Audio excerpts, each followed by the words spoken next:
What's up everybody, it's time for another gay movie review. So the last one I did, the only one I've done, was a while back on Call Me By Your Name if you want to check that out.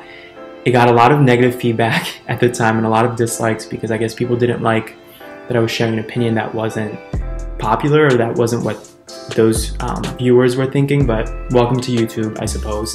But I wanted to do this one, even though Bohemian Rhapsody isn't like your typical gay film, like Brokeback Mountain or like Call Me By Your Name, where the theme of being gay is kind of, it's like the main theme of the movie.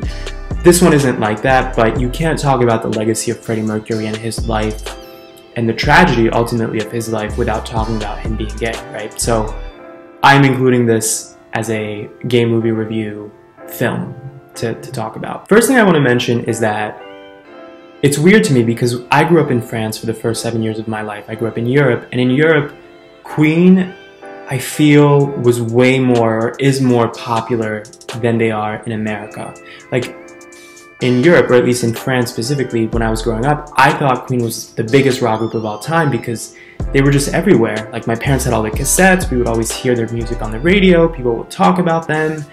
And then we moved to the United States, and I've always felt, maybe this is in my head, but I've always felt that in America, only people who really like rock music and who are really familiar with that genre understand Queen's legacy and understand that Freddie Mercury is probably the greatest rock singer of all time. In America, I feel like it's not really talked about, and I'm not sure why. I've always wondered if it is because he was gay, and that is, I believe, historically more taboo in the United States than in a place like Western Europe. I could be totally wrong, but that was always my hunch. So anyway, the point is I'm really glad that they made this movie to sort of expose Queen and Freddie Mercury, especially to a new generation, to my generation and the ones after mine. So my impression of the film was that it was really mostly about the music. It was about Queen and the role that Freddie Mercury played within Queen. Now, whether you would want to see that, whether that's something you would enjoy, is, I think, just purely subjective and just opinion-based. Some people maybe would have wanted it to be more gritty and just about his life and what he was going through in his head, especially as a gay person who was closeted to the public and trying to balance that, and his relationship with this woman in the movie who I think people from my generation today would call his beard, but they seem very much to love each other, maybe not in love. I personally liked the fact that the film was about the music because that's what I like. I have a music channel. If you don't know about it, Village Kev on YouTube if you want to check it out. But it was cool for me to see the development of, or the creation of some of their songs like Bohemian Rhapsody and the process, the creative process of how analytical and obsessive he was. Like, no, the vocals have to be this way and that has to be that way. And I also feel like it's kind of gimmicky at this point to make a biopic that's really depressing and tragic and almost sensationalizing that specific figure. And we've seen a lot of movies like that in the past, right? But with this, it was more so about the music, which I thought was great because the music has such a legacy, Queen's music, that it kept things always, in my mind, cheerful, no matter what the backstory was. You know how sometimes you see a movie and you liked it, you enjoyed the experience of seeing it, but you're not like, this is so amazing, I'm gonna go buy it on DVD or on Blu-ray or whatever, and I'm gonna watch it again next week. For me, it was that kind of movie. Like, I don't need to see it ever again, but I'm glad I saw it and I enjoyed it. Another thing I want to mention is the actor who played Freddie Mercury. He did a fantastic job and he's getting a lot of buzz for it right now. His name, if I'm pronouncing it correctly, is Rami Malek. I hope I'm saying that right. I'm going to put it down here so that if you want to Google him and excerpts to see like how well he played him. Even in the trailers and stuff, you can see how well he clearly studied Freddie Mercury's mannerisms and all his movements, and it was very impressive. The last like 20 minutes, I want to say, of the movie are him playing Freddie Mercury at that infamous Live Aid concert, which is like one of the most famous concerts of all time, and there's, you know, like 100 million views or something insane like that on YouTube of that concert.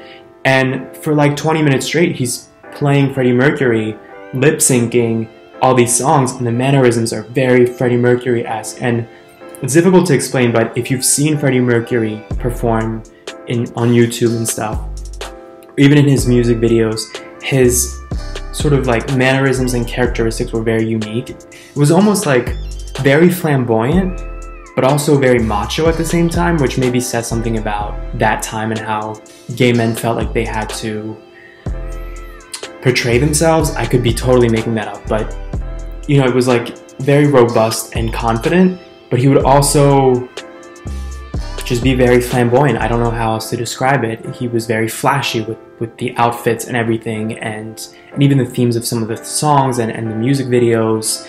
It was campy, like very hammy and campy at times. But anyway, the actor did a brilliant job, I thought, of portraying him, and he's getting a lot of attention for that. So definitely, if you want to see great acting, if you want to see a movie about music and about Queen's music, definitely recommend it.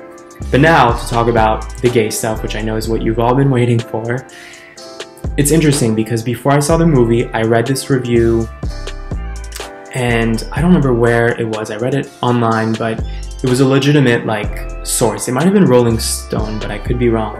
And the writer basically ripped the movie apart, and he said that it was homophobic and that it didn't really go in depth about his life, Freddie Mercury's life as a gay person, and that it didn't show anything explicit or graphic, and that it sort of just hinted that, yeah, he has this secret and he's gay, and okay, now it's over, the film's over, and he's dead of AIDS.